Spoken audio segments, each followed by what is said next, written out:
What's up, guys? Jim Cavell here at Iron Tribe Fitness 280, the site where we'll all go down tomorrow, Saturday, 10 a.m. on April 16th, the WOD for Warriors. As many burpees as you can do in 3 minutes to raise as much money as we can for our nation's wounded and fallen soldiers and their families via Team Red, White, Blue. You've been hearing about Team Red, White, Blue all week, all month really, as we've been promoting this event. So I wanted to give you a chance to get to know them through their founder, Michael Irwin. So let's check out now this phone call interview I did with Michael earlier this morning. Fitness, and we're now joined by the founder of Team Red, White, and Blue, Michael Irwin. And Mike, you guys started Team Red, White, Blue for a reason. You not only have served our country, you're a West Point grad, but also you're still serving our country, and this is a big part of what you do. Yeah, absolutely. So I'm still an active duty major in the Army, and this is one of the things that I've obviously seen, having been on 3 deployments, 2 to Afghanistan, 1 to Iraq. I've seen a lot of good friends and a lot of soldiers in my unit who have been wounded, and so this is something that's this mission is something that's very near and dear to anyone, who has ever worn the uniform, because undoubtedly you know someone personally who was wounded. One of the biggest reasons we founded Team Red, White, and Blue was to empower people like you guys down there at the Iron Tribe Fitness, like people who want to go run 100 miles or a marathon or a half marathon or do a triathlon. We wanted to empower Americans to be able to do exactly what you guys are doing, to give back, to use an event to push your own limits, and to use that event not only to fundraise and to support the Team Red, White, and Blue Advocate Program, but also to be able to talk to people about this issue of the challenges that wounded veterans face. You may have seen there's a headline article in the AP right now about a former Marine who just committed suicide down in the Houston, Texas area, and it's turning a lot of heads because here was a guy who had served multiple combat rotations. He came back home, he got out, and although he was, a lot of things were going right for him, he ended up taking his own life about a week ago. And it really speaks to the challenges that wounded veterans face as they transition out of the military. In that immediate first couple of months, there's a lot of focus, there's a lot of people who are offering their assistance. The hard part is that that's not when the problems stop for these guys. The real problems start for them is when they transition out of the military, once they're medically retired, they move back home, and they try to carry on with their civilian life. But with the things they didn't realize, when they were in the military, is just how different the outside world is. And they don't have that same sense of unit or that same sense of, hey, my buddy's to my left and to my right.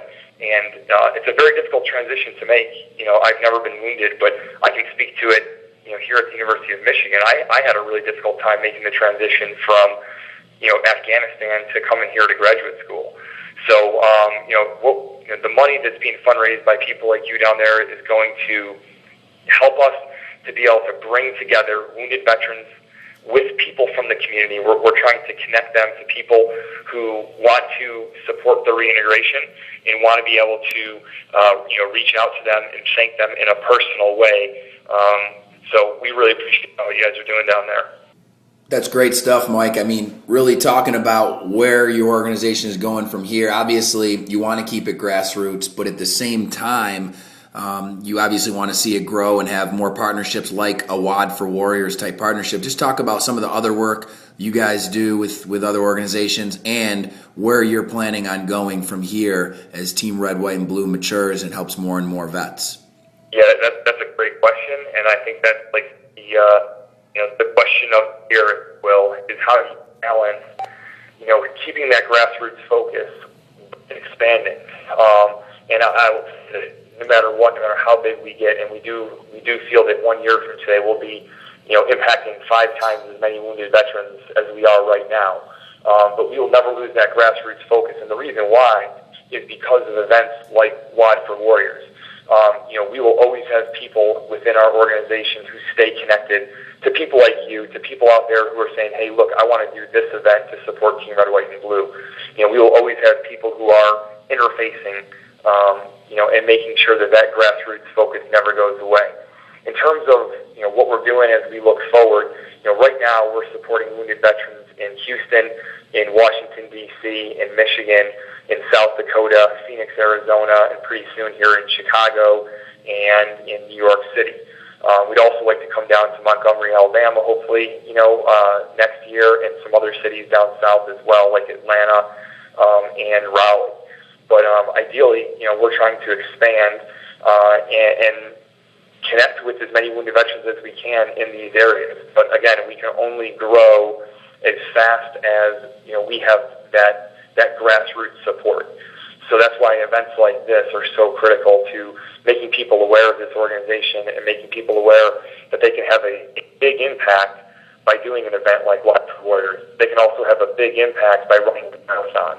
And it's something that balance, as you mentioned, is something that we are very, very focused on maintaining.